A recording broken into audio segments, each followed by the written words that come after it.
फक्त 2 लाख रुपये। टाटा मोटर्स सारख्या 3 लाख कोटींच्या कंपनीसाठी 2 लाख रुपये म्हणजे तुमच्या खिशातल्या 2 रुपयांसारखं। मग आरबीआयने एवढ्या छोट्या रकमेसाठी बातमी का केली आणि तीही 10 वर्ष जुन्या केससाठी? नमस्कार मित्रांनो, मी मनोज काळे आणि तुम्ही पाहत आहात वास्तव अनफिल्टर्ड। मित्रांनो, हा 2 लाखाचा दंड नाही, हा भारतातल्या प्रत्येक मोठ्या कंपनीसाठी एक वॉर्निंग सिग्नल आहे। आज या व्हिडिओतून आपण भारताचं पूर्ण फेमा, कॉर्पोरेट गव्हर्नन्स आणि आरबीआयचा नवा चेहरा समजून घेणार आहोत। शेवटपर्यंत बघा, कारण शेवटचा पॉइंट तुमच्या इन्व्हेस्टमेंटला वाचवू शकतो। बातमी नेमकी काय घडली? तर झालंय असं, आरबीआयने टाटा मोटर्सच्या पॅसेंजर व्हेकल्स युनिटला 2 लाखाचा दंड ठोठावला आहे। कारण काय? 2015 साली, होय 10 वर्षांपूर्वी, टाटा मोटर्सने परदेशात एक इन्व्हेस्टमेंट केली, ओव्हरसीज डायरेक्ट इन्व्हेस्टमेंट। पण आरबीआयला आधी विचारलंच नाही। हा आहे फेमाचा नियमभंग। आता ट्विस्ट बघा, कंपनीने तो पूर्ण स्ट्रक्चर 2022 लाच बंद केलाय। आज त्याचा आणि कंपनीच्या बिझनेसचा काहीही संबंध नाही। कंपनी स्वतः बोलतीये, याचा आमच्या प्रॉफिटवर 0 परिणाम आहे।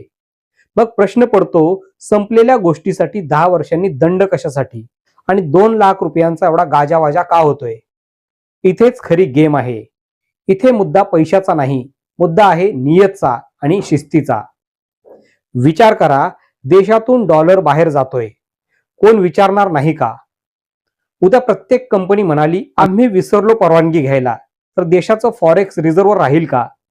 म्हणून आरबीआय म्हणतंय, तुम्ही टाटा असा किंवा बिर्ला, नियम हा नियम आहे, हा दंड नाही, हा स्टॅम्प आहे की भारतात आता कोणीही कायद्यापेक्षा मोठे नाही। पूर्वी याच गोष्टीसाठी कोटींचा दंड असायचा, आता फक्त 2 लाख। आणि इथे सगळ्यात मोठा ट्विस्ट येतो। तुम्हाला माहितीये का, याच टाटा मोटर्सला आधी याच प्रकारच्या चुकीसाठी 2.11 कोटी भरावे लागले होते। मग आता 2 लाखच का? कारण 2025 मध्ये आरबीआयने गेमच बदलला। आरबीआयने सांगितलं, बाबांनो, 2 प्रकारच्या चुका असतात, एक फ्रॉड, पैसे पळवणे, आणि दुसरी टेक्निकल चूक, पेपरवर्कची चूक। जर चूक इंटेन्शनल नसेल, कंपनी स्वतःहून कबूल करत असेल, तर लाखो करोडोचा दंड नाही, फक्त 2 लाखापर्यंत कंपाऊंडिंग फी। म्हणजे सरकारचा मेसेज क्लिअर आहे, आम्ही कडक आहोत पण मूर्ख नाही, ईज ऑफ डुईंग बिझनेस पण आणि शिस्त पण। फेमा म्हणजे काय? जेल होऊ शकते का? सोप्या भाषेत फेमा म्हणजे देशाचा पैसा बाहेर जाताना वॉचमन। आणि या 3 चुका केल्या तर तुम्ही अडकता। 1, परदेशात कंपनी काढताना आरबीआयला न सांगणे। 2, परदेशातून नफा भारतात वेळेत न आणणे। 3, चुकीच्या मार्गाने पैसे पाठवणे। आणि शिक्षा काय? ऐकून थरकाप उडेल, व्यवहाराच्या 3 पट दंड। म्हणजे 10 कोटी बाहेर नेले तर 300 कोटी रुपये दंड। पण इथे टाटाने स्वतःहून कंपाऊंडिंग केलं, म्हणजे साहेब चुकलं, माफ करा, दंड घ्या आणि केस संपवा। म्हणून फक्त 2 लाखात सुटका। आता तुम्हाला प्रश्न पडला असेल, टाटा सारखी कंपनी चुकतेच कशी? तुम्ही म्हणाल, टाटा सारख्या कंपनीकडे 100 वकील, 100 सीए असतात, मग चूक कशी होते? उत्तर आहे ग्लोबल स्ट्रक्चरचा गुंता।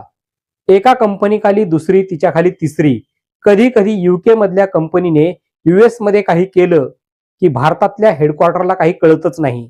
पण टाटाने इथे 2 भारी गोष्टी केल्या। 1, चूक लपवली नाही। 2, स्वतःहून आरबीआय कडे गेले, आमच्याकडून चूक झालीये। यालाच म्हणतात कॉर्पोरेट गव्हर्नन्स, आणि यामुळे टाटा टाटा आहे। एका गुंतवणूकदाराने यातून काय शिकले पाहिजे?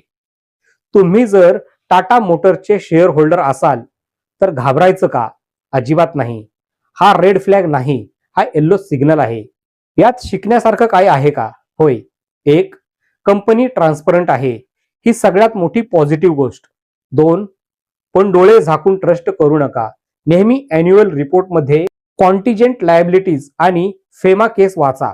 3, लक्षात ठेवा, चांगली कंपनी ती नाही जी चूक करत नाही, चांगली कंपनी ती जी चुका मान्य करते। आणि शेवटी यातून काय शिकायचं? ही बातमी 2 लाखांची नाहीच आहे। ही बातमी आहे की नवा भारत कसा विचार करतोय, जिथे नियम कडक होत आहेत पण प्रॅक्टिकल ही आहे, जिथे कंपनी कितीही मोठी असली तरी कायदा त्यापेक्षा मोठा आहे आणि जिथे चूक लपवण्यापेक्षा मान्य करण्यात शहाणपणा आहे, हेच खरे वास्तव आहे. मित्रांनो, तुम्हाला काय वाटतं? आरबीआयने घेतलेला हा निर्णय योग्य आहे का? 2 लाख रुपये खूप कमी आहेत की एकदम योग्य? कमेंट मध्ये नक्की सांगा. आणि हो, पुढच्या व्हिडिओमध्ये आपण बघणार आहोत भारतीय कंपन्या परदेशात टॅक्स कसा वाचवतात. तो व्हिडिओ मिस करायचा नसेल तर वास्तव अनफिल्टर्ड या चॅनलला सबस्क्राईब करायला विसरू नका. धन्यवाद. Thanks for your time.